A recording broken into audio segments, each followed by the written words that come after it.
Hi everyone, I'm George and today I'm here with Wax Photo Video to show you how to make an engaging vlog. So the first thing we need is somewhere engaging. That's better.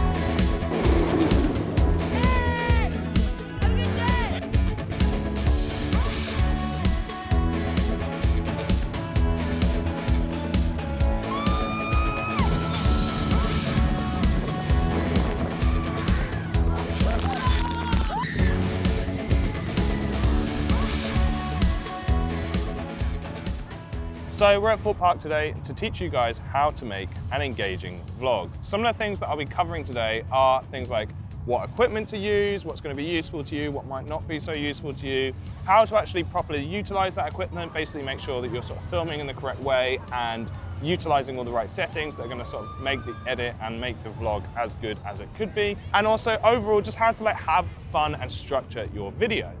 So I'll start off by talking about the equipment we have today. So here I've got the Sony ZV-E10. This is quite a good option because it's not one of the latest cameras that's come out. It came out a few years back, so it's actually slightly lower priced. It's a little bit more affordable, but it's designed for vlogging. One of the reasons it's so good is because obviously it's really small, it's really compact, it's very easy to then hold, and if you're going to film yourself, having a light camera actually makes a massive difference.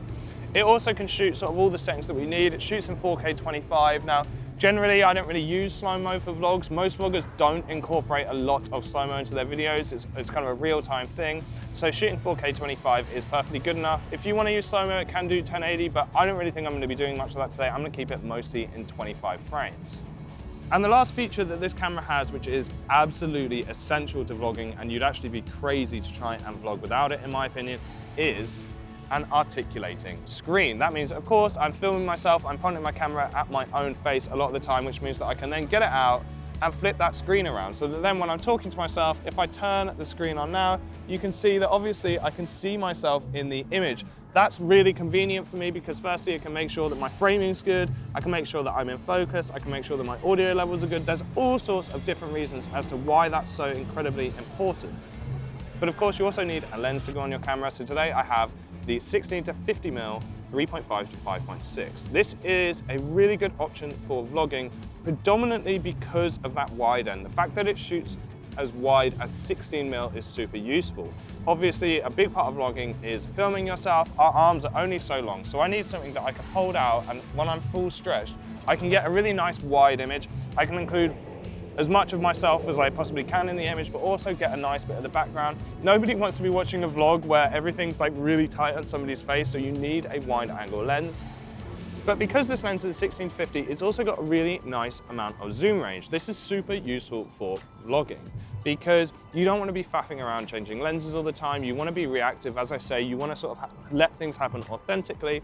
But so if I can only shoot at one focal length, all my images would look really similar. Also, a big part of vlogging is actually zooming itself. Often when you watch vloggers and they're sort of getting B-roll, getting cutaways, they'll zoom in and out. So something like this was perfect for the theme park today because, obviously I want to get some nice wides using that 16mm, but also if I want to sort of hone in on a particular ride or a particular moment that's going on. Also, you can use zooms quite well for comedy. So if you want to sort of zoom in or out at silly or interesting moments. Vlogs have a lot of motion. They're a very dynamic thing. So being able to zoom just helps with that a lot.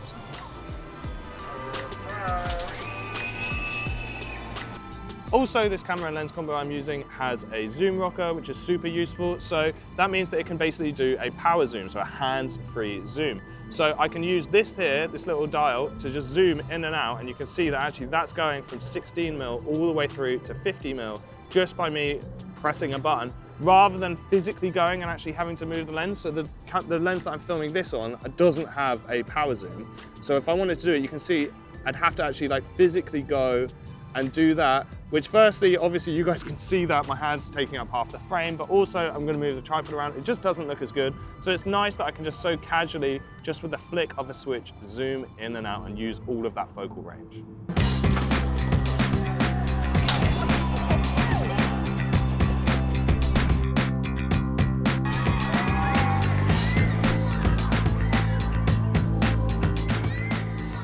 One of the other bits of equipment that's really important for vlogging is having an on-camera mic. This one here is called the Rode Video Mic Go 2, but you can use actually a huge variety of different mics. They're all going to do a similar job. They all sort of have the same purpose. And the purpose of that is to make sure that you're capturing actual audio. So of course it means that if I'm talking, I can just hold it up and just talk to it, and obviously it's pointed directly at me. These kind of microphones are very directional, so the fact that it'll be pointing directly should capture really clean voice. But it also means that if I want to turn it around and I want to film something over there, but then perhaps when I'm playing back the vlog, I want to keep the audio in, it means that obviously wherever my camera is pointing, so is my microphone, so I can get audio off that too. And the last bit of equipment I want to talk about is having some form of miniature tripod. The one I've got today is called a GorillaPod. So what they are is they're the ones with the bendy legs so that you can mount it on all sorts of different surfaces, but they also double up as basically as a selfie stick.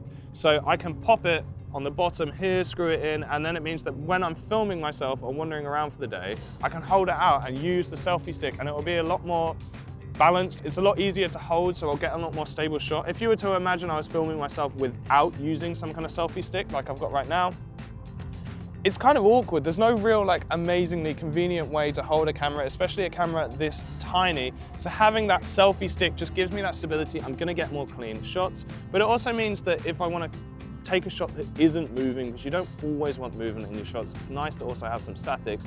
I can pop it on the table as I've done so now and talk to you guys without me moving all over the shot.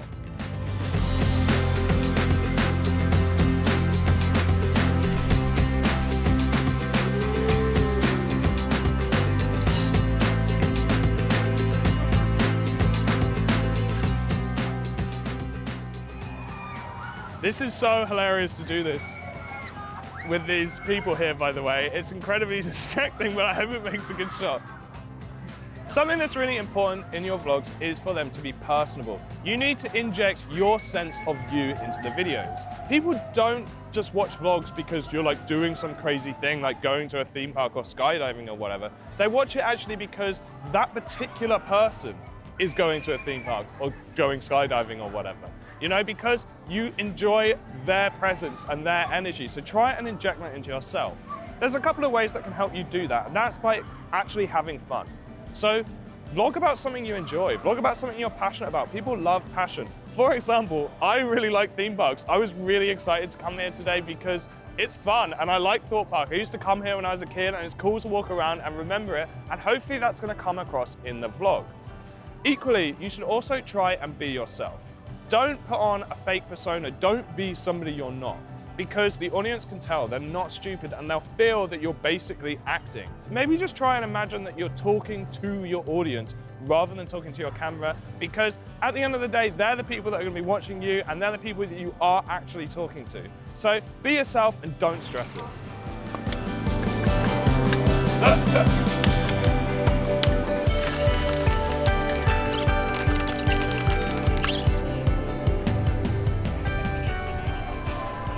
So, it's easy to think that vlogs are just this crazy unstructured mess where people go and they have a day out and they film absolutely everything and then they somehow magically turn it into a really engaging video. But that's actually not the case.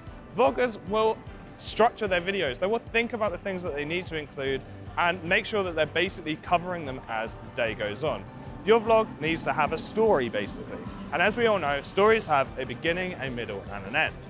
It might seem really simple to you what I'm saying, but it's really worth thinking about, because if you do just rock up and film everything, it's easy to miss stuff, and if you've missed it, you can't get it back when you're editing.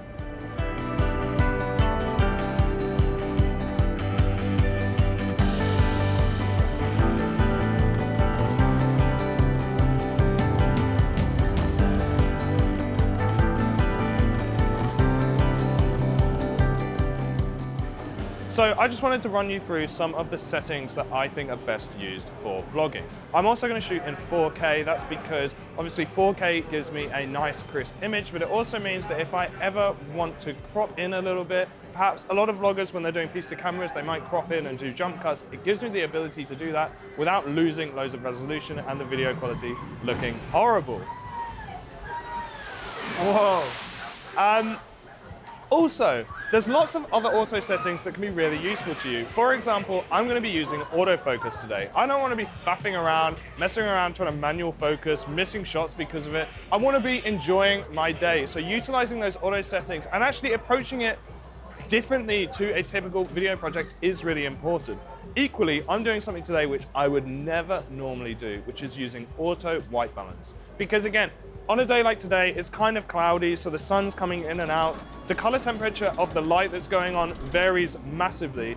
And I don't want to be fiddling with that. I don't want to be thinking about that. So I'm going to trust in the fact that the ZV-E10 actually has loads of really useful features in it that are designed for vlogging. They're designed to not have you staring down the back of your camera screen the whole time, but instead staring out at Thorpe Park and people getting soaked.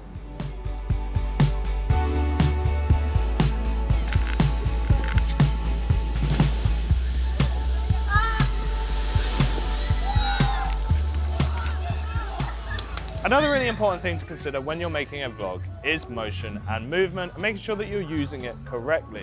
Every vlog I've ever seen, and probably you guys have also ever seen, has always included things such as a shot of somebody holding the camera up to their face while they're wandering around, or just filming stuff while they go out and about, obviously creating this sort of like dynamic motion to the shots. But one of the other things that you need to consider is actually like doing that with intention. So when I'm filming myself and I'm wandering around, if I just kind of film myself really lazily and I'm not paying much attention, I'm not putting much effort into keeping my arms steady, the shot is going to be really shaky and it's going to be kind of unpleasant to watch. It's going to perhaps even induce motion sickness amongst certain people. So you're better off like actually just making sure that you put a bit of effort in, try and get that movement as clean as possible. But you also shouldn't have motion all the time in your videos, and that's actually a mistake I see a lot of vloggers making, is that if you're always on the move while you're filming things, it can just be a bit discombobulating. It can just be a bit intense for the viewer to watch. So when you find yourself in a nice location, take the time to stop, frame up a nice shot, perhaps put it on some sticks. That means that people can actually focus more on what you're saying rather than everything that's going on around you.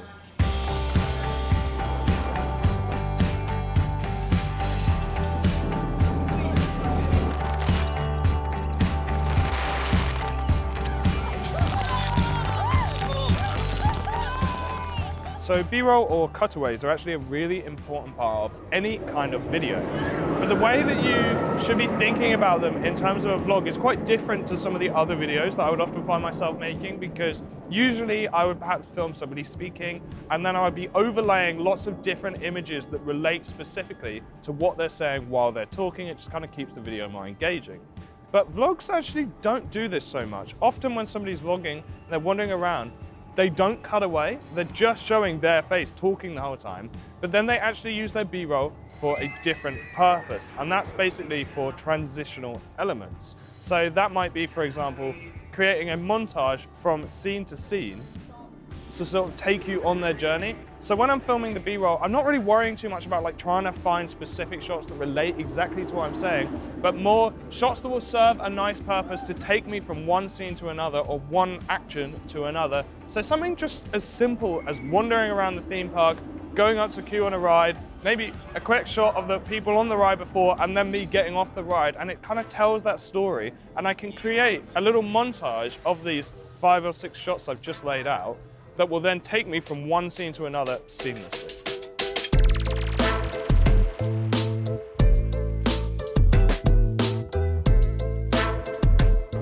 So one other point I wanted to talk to you guys about was making your ARoll interesting. Now, if you don't know what ARoll is basically the talky bits. It's the bits where you talk to camera.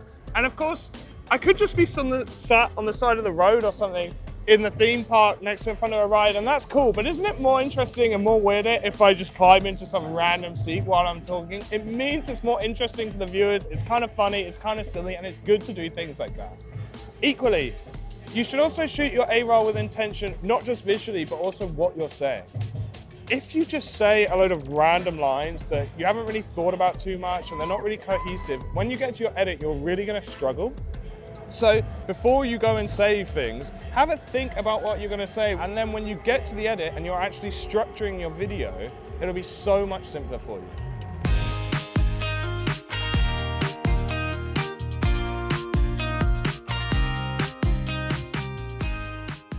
So we're finished for the day at Thorpe Park. We just thought we'd grab a quick drink at the pub and I'll debrief you on the day and sort of leave you with a couple of points to think about. Firstly, the thing that I actually noticed most, which I really want to bring up because I forgot to say it earlier, is that the stabilization in this camera has been exceptional. Obviously, I've been filming handheld or on this little Gorilla Pod all day, and we just had to scroll through some of the shots. They've come out really nice. I mean, obviously, forgive me for my shakiness when I'm trying to film on roller coasters or dodgems, but the rest of the time when we're wandering around the park, it's actually come out really clean footage, so that's something to consider. But I just want to leave you with my 3 main takeaway tips. My first one is just be yourself. Like, it's really important to enjoy vlogging, enjoy doing what you're doing, enjoy the activities, and enjoy speaking about something you're passionate about. I'm passionate about videos, I'm passionate about filmmaking, so of course it's easy for me to talk about, and hopefully some of that excitement comes across to you guys, the audience. Also, make sure to think about the story. Don't just film random things. If you film a million things, you're gonna come back with like hours and hours worth of footage, and it's really intimidating, it can be really difficult to edit. Whereas if you sort of shoot with a bit more intention, try and think about why you're doing certain things, then it means that you actually have a little less footage when you get back to the edit room, which will just make your life a lot simpler. And the last point is, try and do a good job when you're filming. It's really easy to get caught up in the moment of vlogging and just enjoy the day, and obviously that is really important, but at the same time, like, when you're filming a shot, try and keep it steady. Don't just film really casually, because I'll show you a couple of shots that will really illustrate the difference, and you'll actually be surprised how big the difference is between me that's really trying to capture a nice shot and me that's just sort of going about and not worrying about it. Production quality isn't something that's really something you're going to focus on too much while getting your vlogs, but if the production quality is particularly low, the audience will notice it and it will feel really amateurish. That's it from me today. There's one thing I want you to do, and that is that if you're going to sort of create your own vlogs and you've perhaps used any of the tips that I've been speaking about throughout the day, or you want to get in touch, then you can always use the hashtag on socials when you post those videos, the hashtag WexHowTo. And also, if you do just have any questions that are more specific that you want to ask myself, then please put a comment down below. But otherwise, I just want to say thanks for watching.